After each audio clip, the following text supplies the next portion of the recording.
मोदी।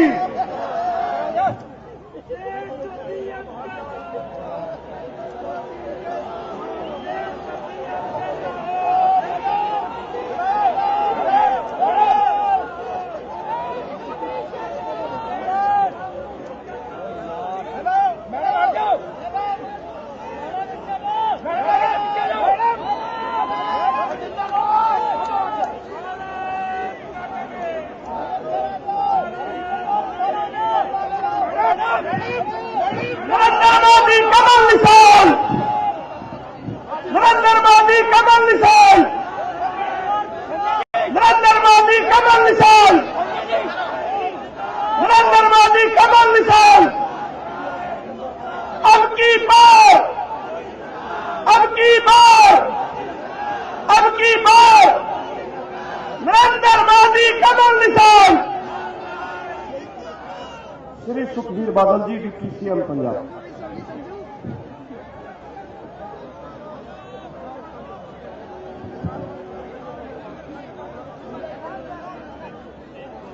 मैं गल कर रहा सी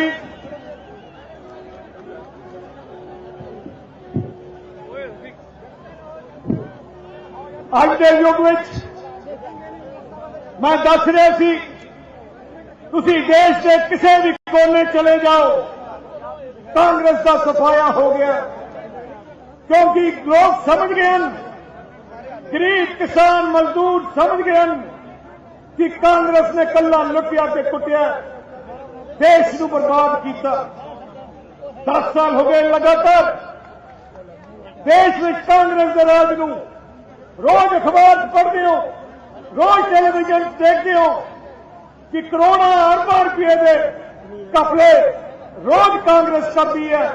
इन्हों के सारे मंत्री, प्रधानमंत्री के सारे लीडरों के खिलाफ कोई ना कोई इल्जाम लग रहा है, तो कोई मंत्री जेल चले गए। इन्हों का इको एक निशाना रहा कि देश को लुटना, ते हुण मौका आया थोड़े कोले एक बहुत बड़ी शक्ति है। ऐसी शक्ति तुसी एक भिखारी नूं राजा बना सकते हो, ते राजे नूं सड़क से तोड़ सकते हो।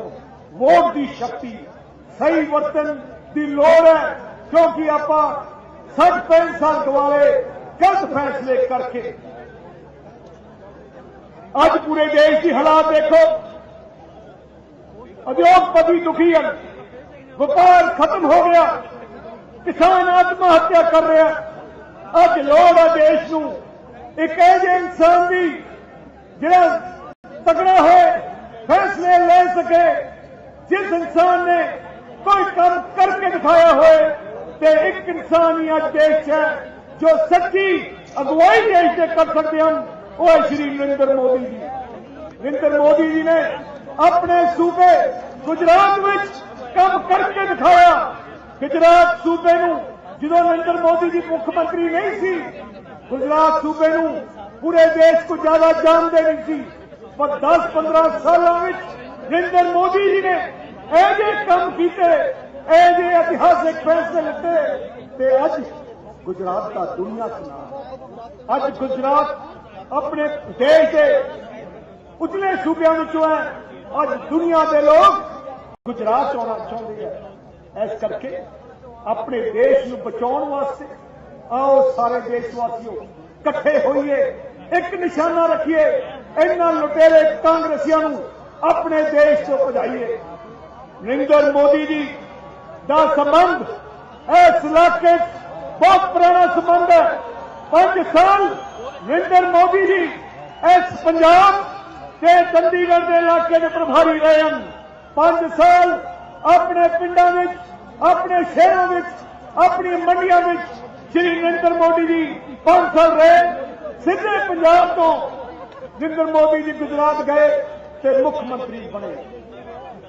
इस करके मैं श्रोमणी अकाली दल के प्रधान होने के नाते मैं सारे वर्कर सभान नूं, साडे लीडर सभान नूं, समूचे पंजाबियों नूं आई अपील करदा कि श्रोमणी अकाली दल बीजेपी के उम्मीदवार किरण खेर जी नूं सब तो वध वोटां दे के जिताइए। श्रोमणी अकाली दल भारतीय जनता पार्टी का कोई रिश्ता कोई नवा नहीं, 9 माह से रिश्ते वांगू है। एनडीए दे विच भारतीय जनता पार्टी नाल जे एक दल अख मीच के खड़ा ऐ खड़ा जिवें सगे भरा खड़े होंदे है, वह श्रोमणी अकाली दल ते भारतीय जनता पार्टी। श्रोमणी अकाली दल भारतीय जनता पार्टी सर प्रकाश सिंह जी बादल और नरेंद्र मोदी जी की इतनी दोस्ती है कि बादल साहब नरेंद्र मोदी जी को कुछ भी अपनी डेवलपमेंट वास्ते मंग लें, कितने नरेंद्र मोदी जी ने ना नहीं करनी, ते मोदी जी बादल साहब तो कुछ मंग लें ते बादल साहब ने अज तक कितने नहीं ना कही। इस करके अज लोड़ है पंजाब चंडीगढ़ सारे इलाकों को तरक्की लियाने वास्ते नरेंद्र मोदी की सरकार बनाई है, क्योंकि जी यूनियन टेरेटरी है, क्योंकि होम मिनिस्ट्री के थले आती है ते नरेंद्र मोदी जी के सीधे थले आऊगी अगले महीने 1.5 महीने बाद।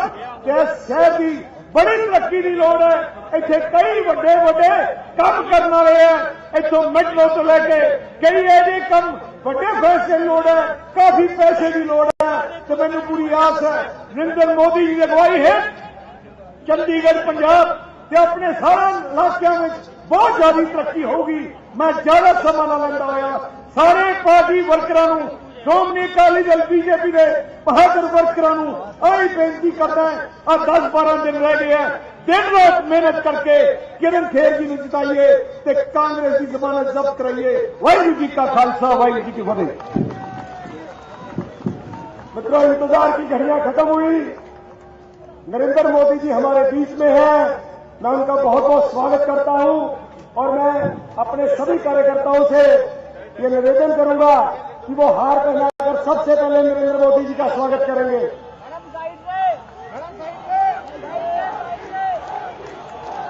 अब की बार, अब की बार, अब की बार, अब की बार, अब की बार नरेंद्र मोदी, नरेंद्र मोदी, नरेंद्र मोदी, नरेंद्र मोदी। भारत माता की, भारत माता की, भारत माता की। नरेंद्र मोदी, नरेंद्र मोदी, नरेंद्र मोदी। श्रीमती किरण खेर, आप इतनी बड़ी संख्या में आज चंडीगढ़ में इकट्ठे हुए हैं। शायद चंडीगढ़ के इतिहास में इतनी बड़ी राजनीतिक रैली कभी नहीं हुई। यह आज तक की चंडीगढ़ की सबसे बड़ी रैली है। और मित्रों, इससे पहले कि हमें मोदी जी का सुनने को मिले, मैं हमारे चंडीगढ़ प्रदेश के युवा अध्यक्ष संजय टंडन जी से बेनती करता हूं, जिनके नेतृत्व में आज पार्टी खड़ी हुई है, जिनके नेतृत्व में हम चुनाव लड़ रहे हैं, वो आए और आकर 2 मिनट के लिए संबोधन करें सभी कार्यकर्ताओं को।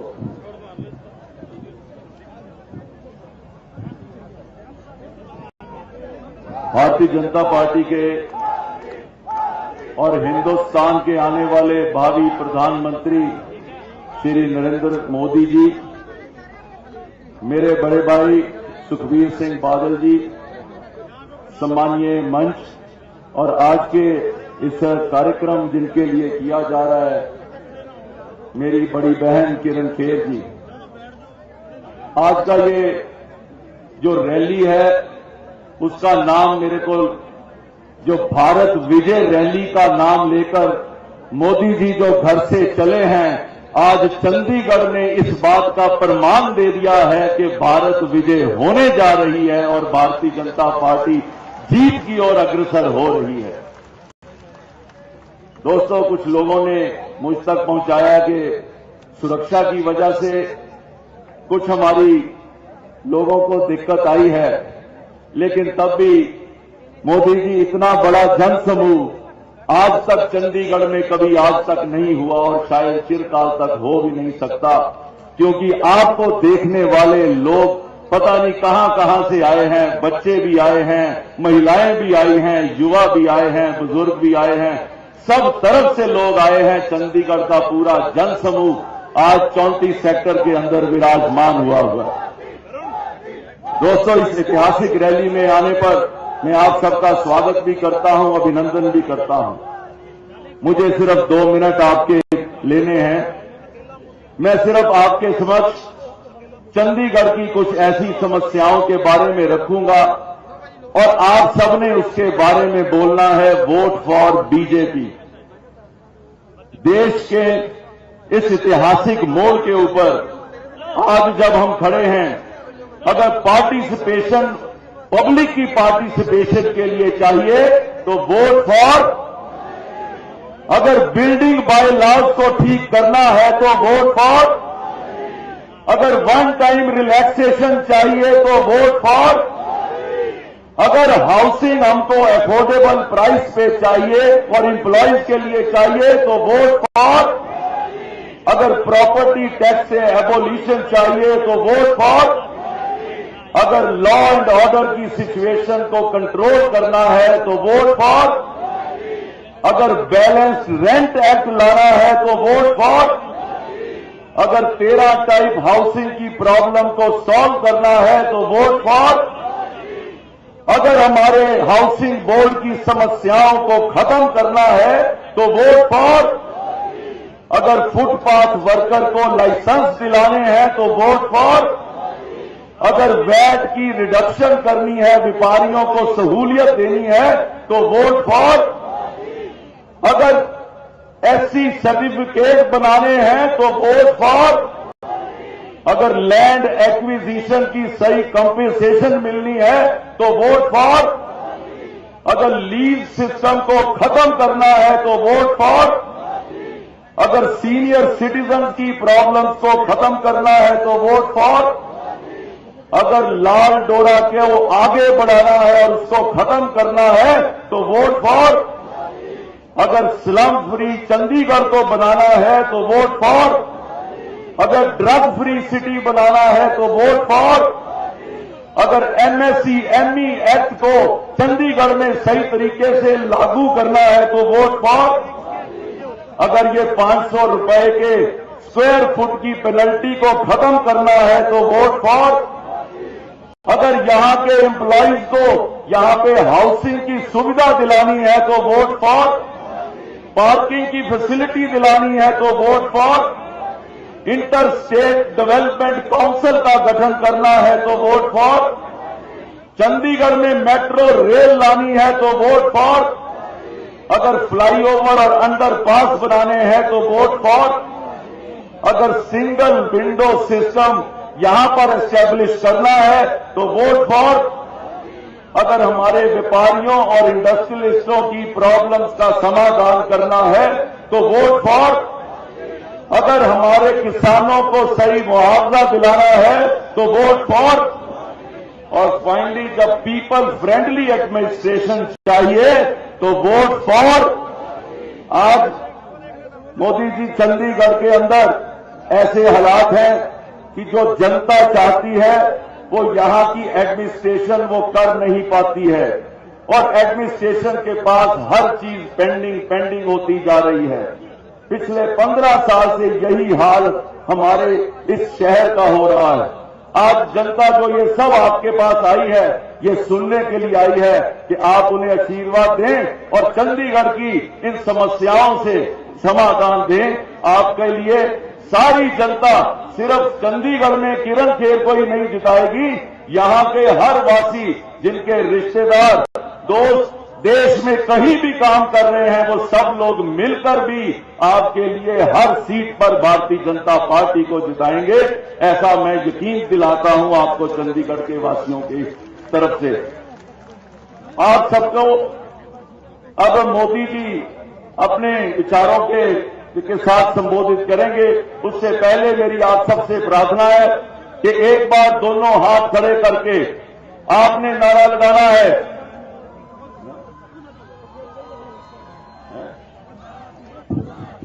भारत माता की, भारतीय जनता पार्टी, वंदे, नरेंद्र मोदी कमल निशान। धन्यवाद। मित्रों, इंतजार की घड़ियां खत्म हुई। भारत मां का शेर सपूत हमारे बीच में आ गया है। अब की बार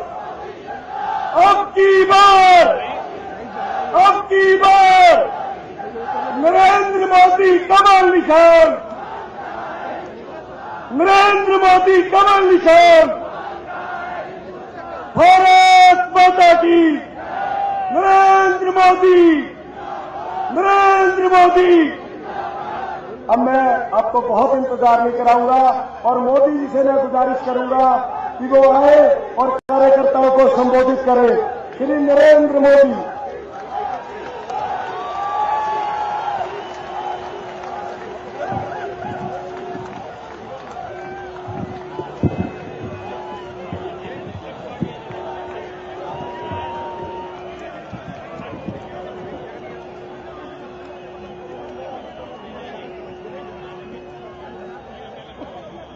मंच पर विराजमान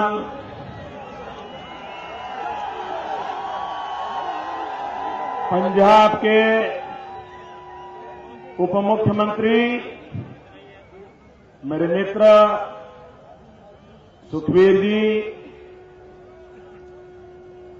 यहां के वरिष्ठ नेता श्री हरमोहन जी, श्री सतपाल जी, यहां के अध्यक्ष श्री संजय जी, और इस चुनाव में भारतीय जनता पार्टी की जनप्रिय उम्मीदवार बहन किरण जी, मंच पर विराजमान सभी वरिष्ठ महानुभाव और विशाल संख्या में पधारे हुए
क्षेत्र में अगर काम न किया होता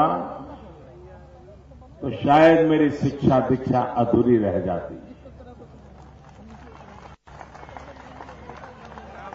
मैंने यहां से बहुत कुछ पाया है, बहुत कुछ सीखा है और यहां के अनेक परिवारों से मेरा बड़ा निकट संपर्क रहा। यहां के सुख दुख से मैं परिचित हूं।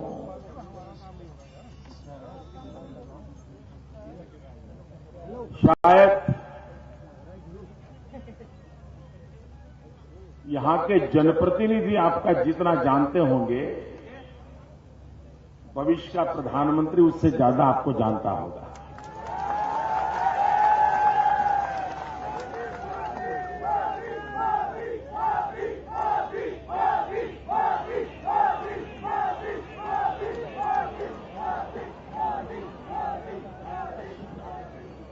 भाइयों बहनों, जब आंधी होती है तो पवन की याद कोई नहीं करता।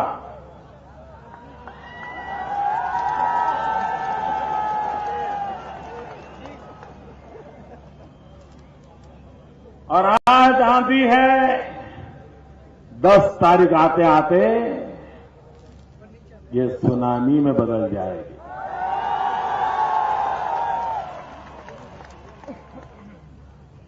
और भाइयों बहनों,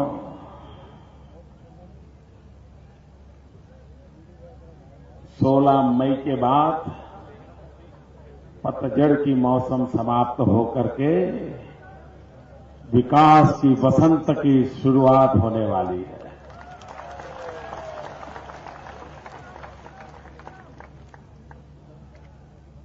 जनवरी महीने में भारत सरकार का एक कार्यक्रम था, प्रवासी भारतीय दिवस। 8 तारीख को उसमें प्रधानमंत्री जी का भाषण था, सरकार का कार्यक्रम था। 9 तारीख को मुझे वहां बोलने का अवसर मिला था। 8 तारीख को प्रधानमंत्री ने दुनिया भर से आए हुए लोगों को कहा था, बहुत जल्द ही बुरे दिन खत्म होने वाले हैं।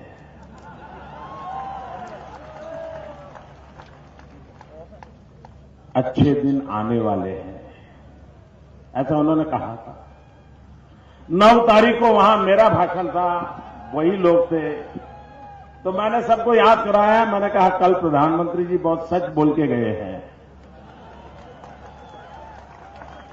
प्रधानमंत्री जी ने कहा था बुरे दिन समाप्त होने वाले हैं, अच्छे दिन आने वाले हैं। भाइयों बहनों, मैं आपको भी विश्वास दिलाता हूं, अच्छे दिन आने वाले हैं।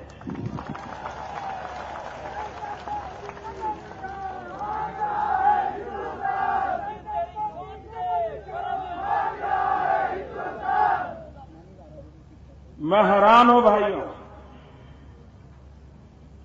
देश में बहुत सरकारें आई और गई। सरकारों का आना जाना, जीतना हारना, वो लोकतंत्र का एक धर्म होता है। लेकिन भाइयों बहनों, ये पहला चुनाव में एक बात उभर करके आ रही है। देश अनुभव कर रहा है, ये सरकार अपने आप में देश के लिए बोझ बन गई है। सरकार स्वयं देश के लिए संकट बन गई है। ऐसा कभी नहीं होता। चंडीगढ़ में बहुत बड़ी मात्रा हमारे फौजी भाई रहते हैं। लाल बहादुर शास्त्री जब कहते थे जय जवान जय किसान, तो हिंदुस्तान का सीना तान करके नौजवान खड़ा हो जाता था। लेकिन आज पड़ोसी देश की रक्षा करने वाले जवानों के सर काट करके ले जाएं और दिल्ली की सरकार को कोई चिंता नहीं होती।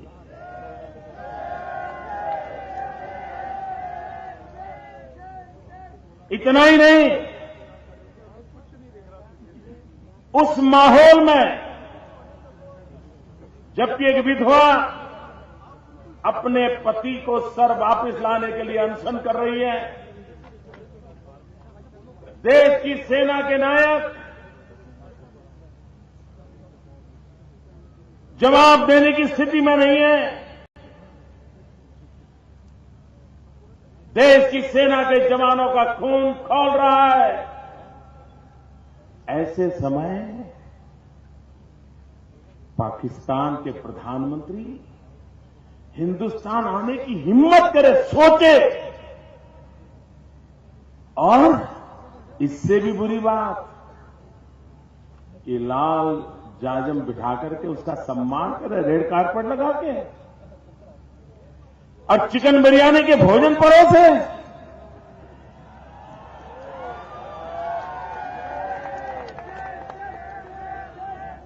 आप मुझे बताइए मेरे भाइयों बहनों,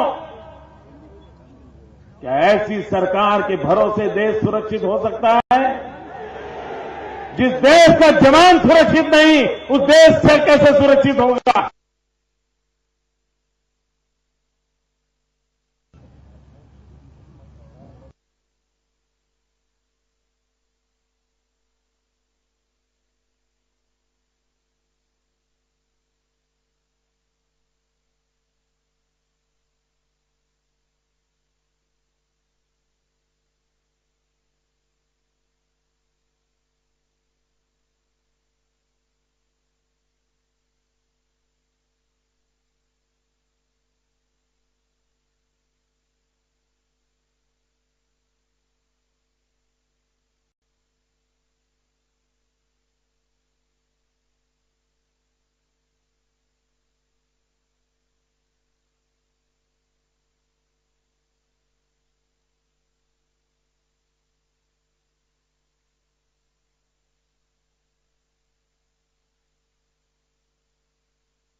धूल झोंकने में बड़ी माहिर है।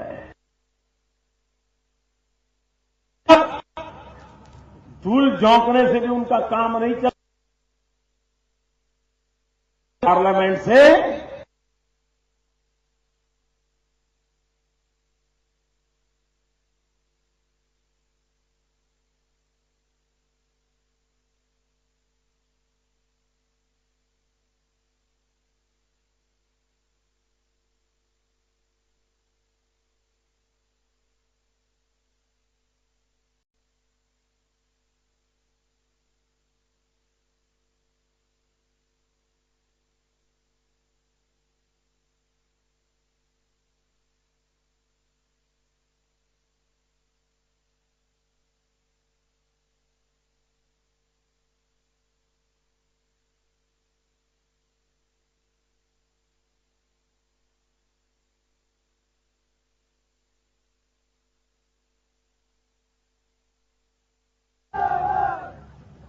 ये नहीं सुलझा सकते।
अंतकाल में कहा था कि अब देश को आजादी मिल चुकी है, अब कांग्रेस पार्टी की जरूरत नहीं है, इस कांग्रेस पार्टी को बिखेर दो। महात्मा गांधी का सपना था कांग्रेस पार्टी को बिखेर दो, लेकिन ये कांग्रेस वाले गांधी की भी नहीं सुनते। और इसलिए भाइयों बहनों, महात्मा गांधी का सपना पूरा करना इस चुनाव में साकार होने वाला है, मैं आपको बता कर रखता हूं।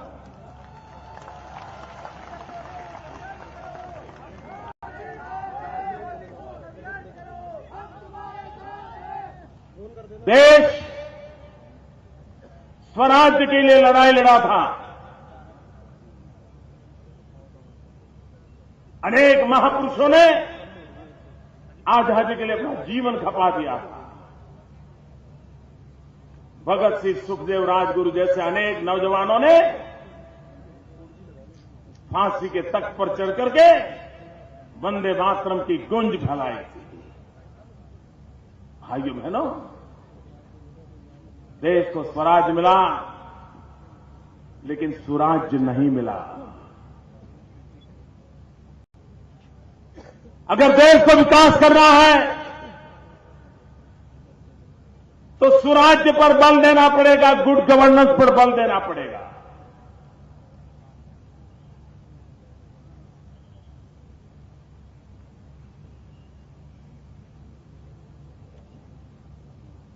कोई भी मजबूत शरीर हो, दिखने में 6 फुट हो, कोई कठिनाई दिखती नहीं हो, साफ सुथरा अच्छी सी जिंदगी जीता हो, दिखने में कितना ही अच्छा क्यों न हो, लेकिन अगर एक बार डायबिटीज उसके शरीर में घुस गया तो कितना ही भला सा दिखने वाला इंसान भी भीतर से धीरे धीरे खोखला हो जाता है। हर बीमारी का वो घर बन जाता है, वो शरीर निकम्मा होने लग जाता है। भाइयों बहनों, ये बैड गवर्नेंस भी डायबिटीज जैसा होता है। एक बार व्यवस्था में घुस गया, देश खोखला हो जाता है, जीवन तबाह हो जाता है, विकास के सारे रास्ते बंद हो जाते हैं, देश गड्ढे में ही गिरता चला जाता है। और इसलिए अगर हमें देश को बचाना है, सुराज्य के लिए संकल्पबद्ध होना पड़ेगा। और भाइयों बहनों, मुख्यमंत्री के नाते मेरे कार्य का अनुभव तो मैं कह सकता हूं, अगर गरीबी के सामने लड़ना है, बीमारी के सामने लड़ना है, अशिक्षा के सामने लड़ना है, तो उसके लिए सबसे पहला कदम होगा गुड गवर्नेंस। आज गरीब का बच्चा, मैंने कई ड्राइवरों से पूछता हूं, मैं कभी दौरा करता हूं कि बच्चे क्या करते हैं, कर्ज कितना है, कैसे जीते हो। ज्यादातर ड्राइवर मुझे बताते हैं कि साहब कर्ज बहुत हो गया। मैंने कहा क्यों भाई, कोई आदत वादत खराब है क्या? तो कहे नहीं, बच्चों की शिक्षा के लिए मैंने कर्ज किया है। एक ड्राइवर के मन में भी इच्छा है कि मेरे बच्चे पढ़ लिख करके बड़े बने हैं, उनको ड्राइवर की नौकरी करने की जिंदगी न गुजारनी पड़े, ये उसकी भी इच्छा होती है। आप आपके घर में काम करने वाले को पूछ लीजिए, कोई लिफ्टमैन को पूछ लीजिए, कोई सब्जी बेचने वाले को पूछ लीजिए, हर एक के दिल में एक इच्छा है। अगर गुड गवर्नेंस होता तो हमारी सरकारी स्कूलें अच्छी चलती, टीचर समय पर आता, बच्चों को पढ़ाता, तो मेरे गरीब परिवार की आशा आकांक्षाएं पूरी हो जाती, गुड गवर्नेंस समस्या का समाधान खोज लेता। लेकिन भाइयों बहनों, इनको समस्या के समाधान में इंटरेस्ट नहीं है। क्या भाइयों बहनों, भ्रष्टाचार से मुक्ति नहीं मिल सकती? ऐसा मान लिया गया है कि भ्रष्टाचार से मुक्ति मिल ही नहीं सकती। और यहां के नेता को देख करके तो आपको पक्का विश्वास हो गया होगा कि अच्छे अच्छे लोग इसमें लिपट जाते हैं। रेलवे की पटरी चिक चिक करके बोल रही है।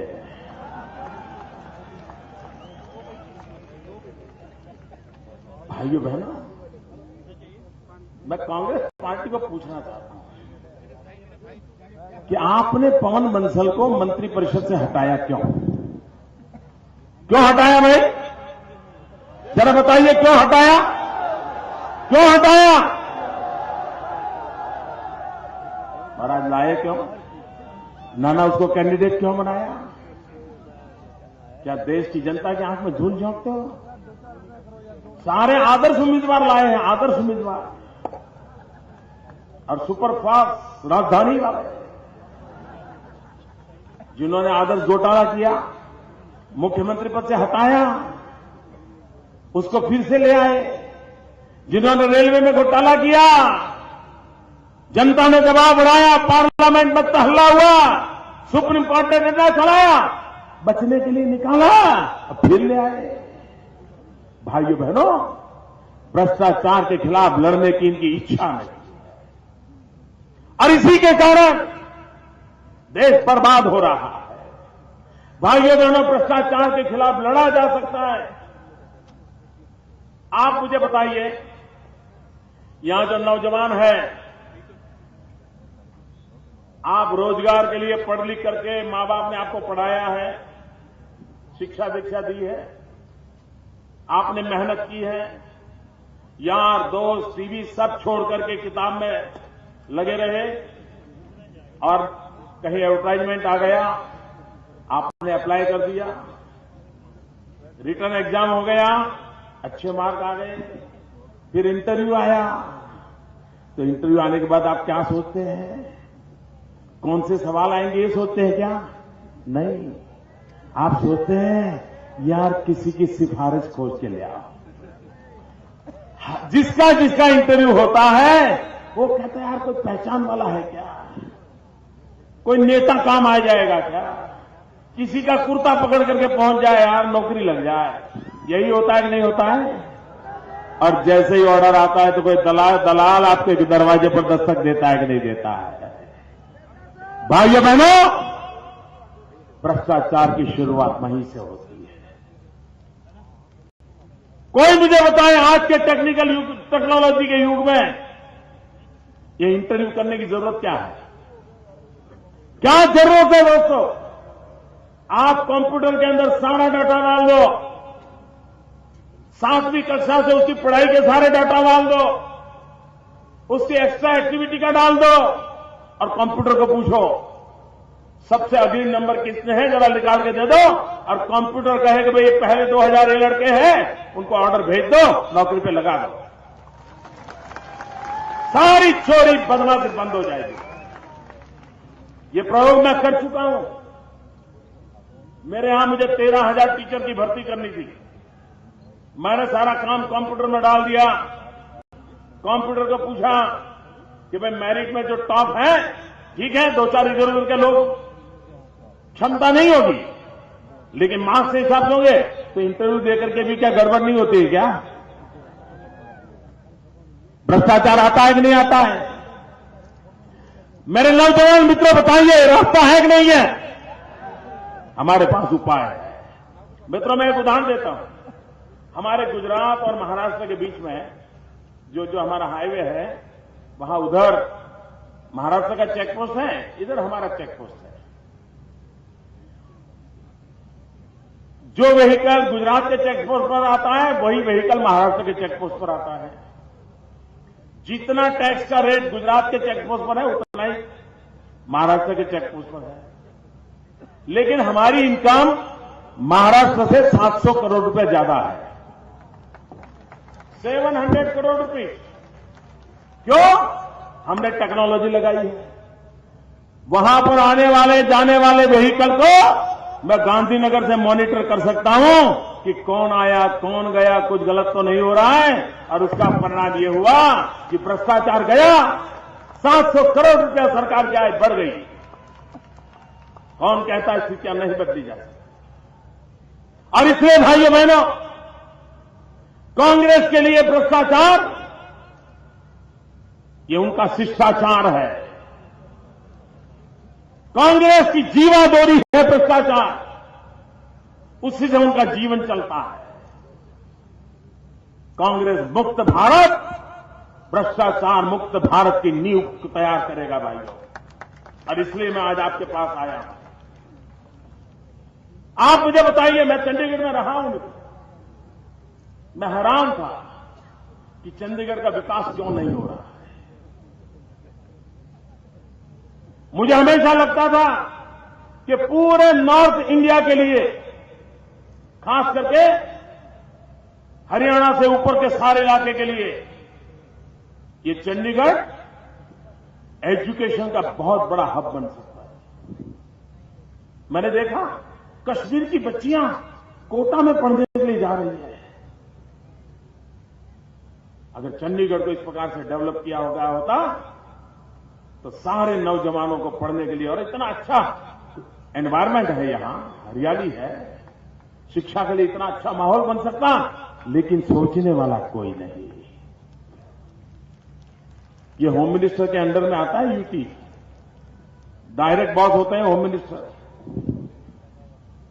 अब दिल्ली में होम मिनिस्टर बार बार बदलते जा रहे हैं। उनकी हिंदुस्तान की सरकार ऐसी है जहां होम मिनिस्टर की पोस्ट टेम्पररी है, बदलते रहते हैं।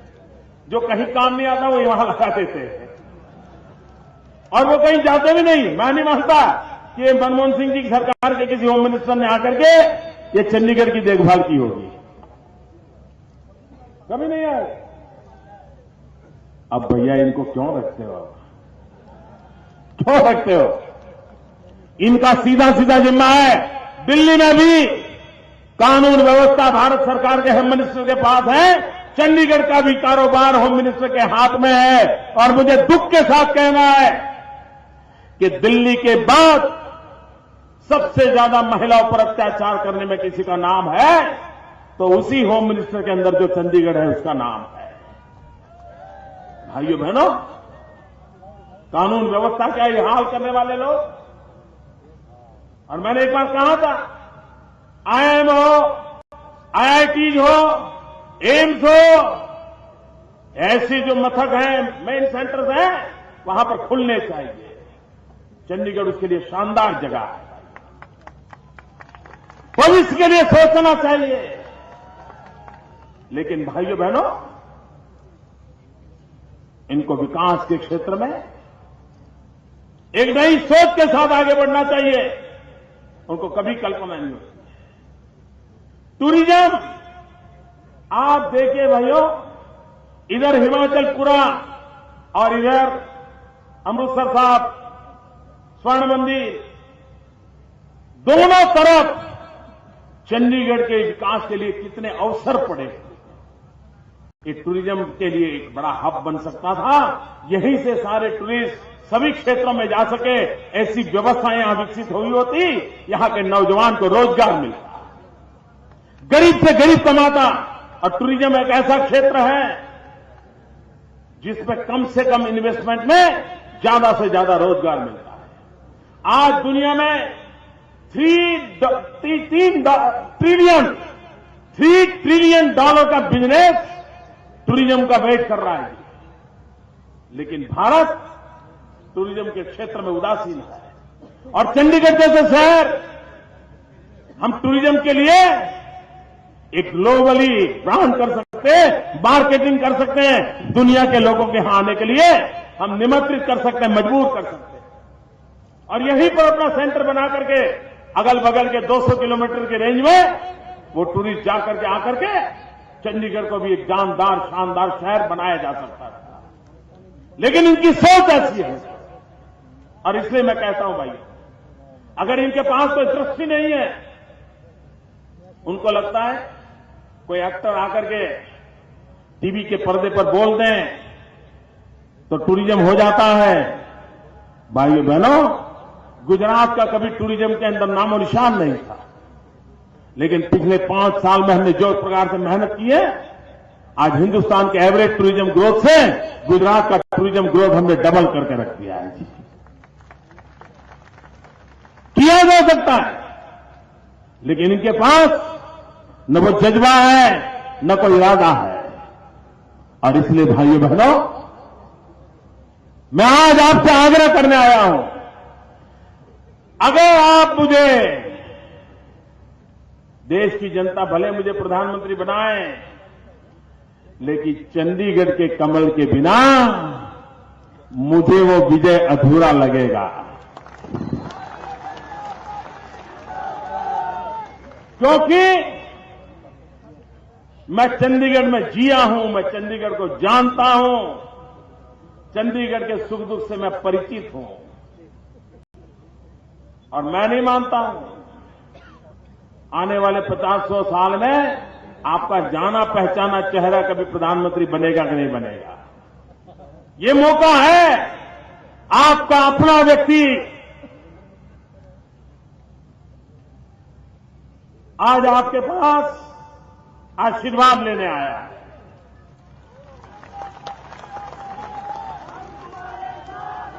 इस मिट्टी के साथ मेरा नाता रहा है, इसलिए मैं आज चंडीगढ़ के भाइयों बहनों से भारत का भाग्य बदलने के लिए, नौजवानों को रोजगार के अवसर बढ़ाने के लिए, शिक्षा में क्रांतिकारी परिवर्तन लाने के लिए, मध्यम वर्गीय समाज सम्मान और गौरव के साथ जिए, ऐसी व्यवस्थाओं को विकसित करने के लिए एक काम करने वाली दिल्ली में सरकार चाहिए। विकास को प्राथमिकता देने वाली सरकार चाहिए। सबका साथ सबका विकास, इसी मंत्र को लेकर के आगे बढ़ने वाली सरकार चाहिए। भाइयों बहनों,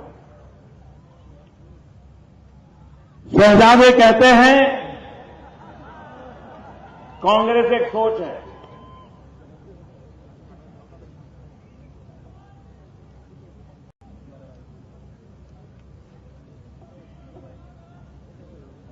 कांग्रेस एक सोच है। भाइयों बहनों, देश को लग रहा है कांग्रेस सोच में पड़ गई है। वो सोच में डूबी हुई है कि 80 साल से जिस परिवार का दबदबा रहा, उसको एक चाय वाला ललकार रहा है। उनको बड़ी परेशानी हो रही है।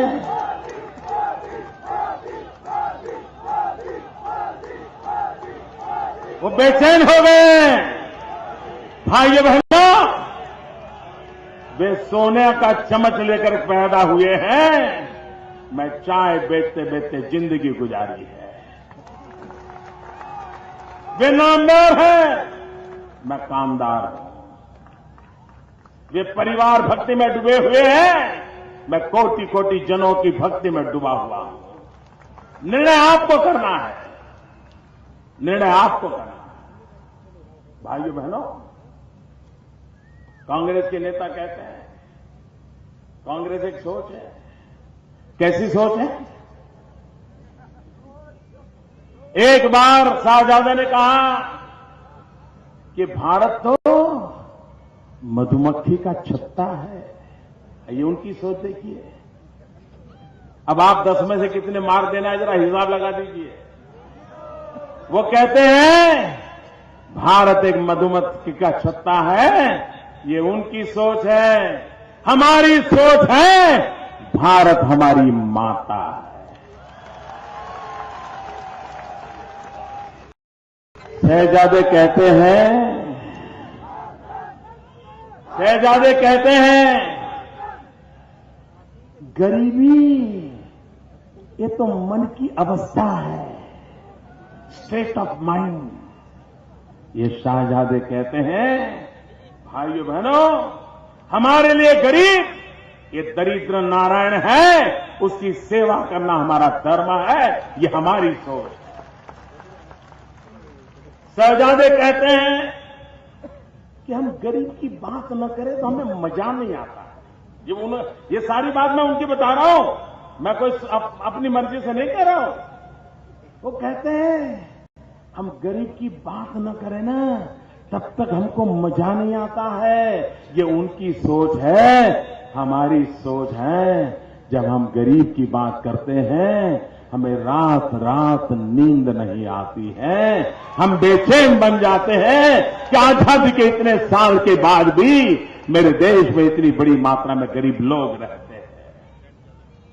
आपकी सोच, प्रधानमंत्री ने कहा था पैसे पेड़ पर नहीं उगते।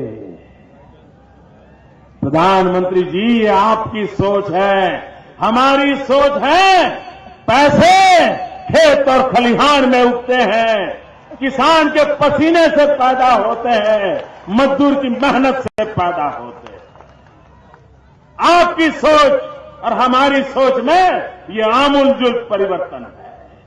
आपकी सोच है समाज को तोड़ो और राज करो। हमारी सोच है समाज को जोड़ो, विकास करो। ये हमारी सोच है। आपकी सोच है वंशवाद, हमारी सोच है राष्ट्रवाद। आपके लिए राजनीति सब कुछ है, हमारे लिए राष्ट्रनीति सब कुछ है। आपकी सोच है सत्ता कैसे बचाएं, हमारी सोच है देश कैसे बचाएं। ये दोनों में फर्क है। ये दोनों में फर्क है। देश की जनता निर्णय करे। भाइयों बहनों, मैं दिन रात सोचता रहता हूं कि नौजवान बेरोजगार है, उस समस्या का हल कैसे करें। माताएं बहनें असुरक्षित है, उस समस्या का हल कैसे करें। किसान आत्महत्या कर रहा है, समस्या का हल कैसे करें। भाइयों बहनों, मोदी दिन रात समस्या का हल खोजता रहता है और कांग्रेस मोदी का हल खोज रही है।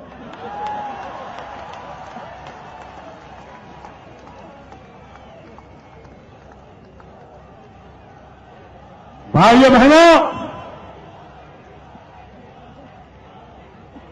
उनका एक ही कार्यक्रम है, कुछ भी हो जाए, सत्ता जाए तो जाए, देखा जाएगा, लेकिन मोदी नहीं आना चाहिए। क्यों भाई, इतना डर क्यों लग रहा है? इतना डर क्यों लग रहा है? उनको पता है 16 मई के बाद उनकी जगह कहां होगी, इसीलिए कांप रहे हैं। भाइयों बहनों, और आजकल तो फैशन हो गई है, आप कहो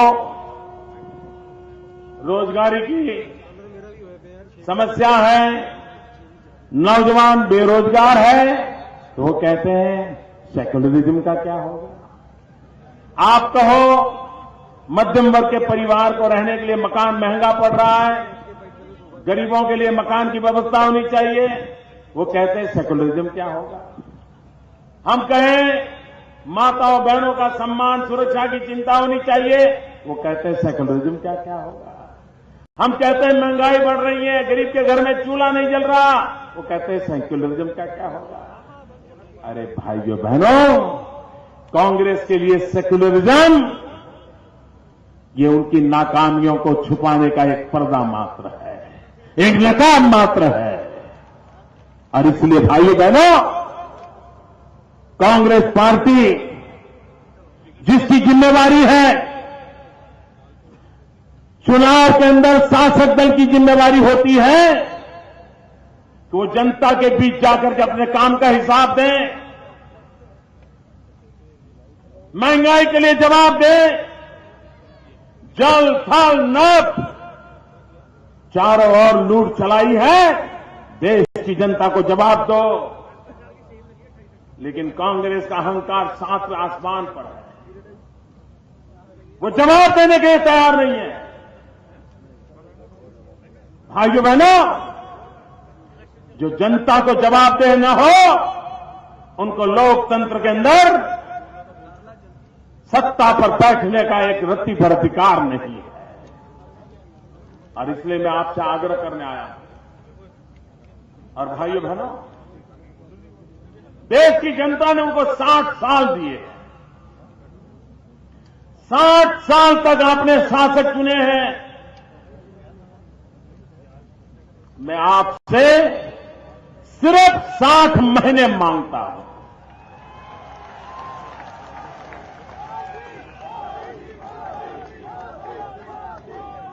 60 साल में आप बहुत कुछ लुटा चुके हो। एक बार मुझ पे भरोसा करो। भाइयों बहनों, 60 साल आपने शासक देखे हैं। 60 महीने के लिए एक सेवक को देख लो। निर्णय करो, आपको शासक चाहिए कि सेवक चाहिए। और इसलिए भाइयों बहनों, 60 महीने के लिए हमें अवसर दो। यहां पड़ोस में पंचकुला है, मैं कभी वहां रहता था। अंबाला की सीट पर हमारे कटारिया जी वहां से चुनाव लड़ रहे हैं। यहां पंचकुला के लोग भी आए हुए हैं। भाइयों बहनों, चाहे चंडीगढ़ की सीट हो या अंबाला की सीट हो, चाहे पंजाब की सीटें हो, चाहे हिमाचल की सीटें हो, चाहे जम्मू कश्मीर की बात हो, इस पूरे क्षेत्र में इसका ध्रुव बिंदु मीडिया यहां पर है, इन सारे इलाके का। और हवा का रुख साफ दिखाई दे रहा है। भाइयों, अब कांग्रेस पार्टी बच नहीं सकती। परिवर्तन निश्चित है और देश विकास के रास्ते पर चल पड़ेगा। नौजवान को रोजगार मिलेगा, गरीब को सम्मान से जीने की व्यवस्था मिलेगी, किसान गर्वभर जीवन जिएगा। वो दिन दूर नहीं है। और इसी के लिए मुझे आपका साथ चाहिए, सहयोग चाहिए। बहन किरण को भारी वोटों से विजयी बनाइए। और आप गलती से भी वो भ्रष्टाचारी पवन को कहीं जाने मत दीजिए। वो पवन का भी स्वभाव होता है और इसलिए भ्रष्टाचार का पवन कहीं फैलना नहीं चाहिए। यहीं पर गाड़ दो, यहीं पर रोक लो, देश बर्बाद हो जाएगा। और मुझे विश्वास है, ये चंडीगढ़ फौजियों की नगरी है। वे किसी भी सूरत में भ्रष्टाचार के पवन को इधर से उधर जाने नहीं देंगे। वो उनको यहीं पर जमा कर देंगे, ये मुझे पूरा विश्वास है। और विकास की किरण पहुंचनी चाहिए, विकास की किरण दिखनी चाहिए, विकास की किरण नई रोशनी लाएगी। उसी सपने को लेकर के आगे बढ़े। बहुत बहुत शुभकामनाएं। भारत माता की, भारत माता की, भारत माता की।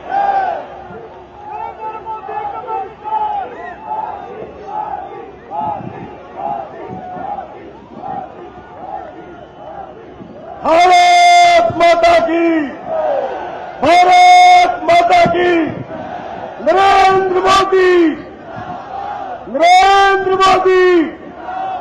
और अब की बार, अब की बार, अब की बार किरण खेर, किरण खेर, किरण खेर।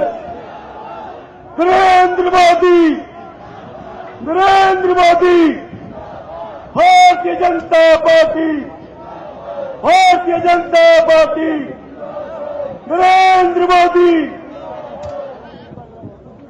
भारत माता की, भारत की।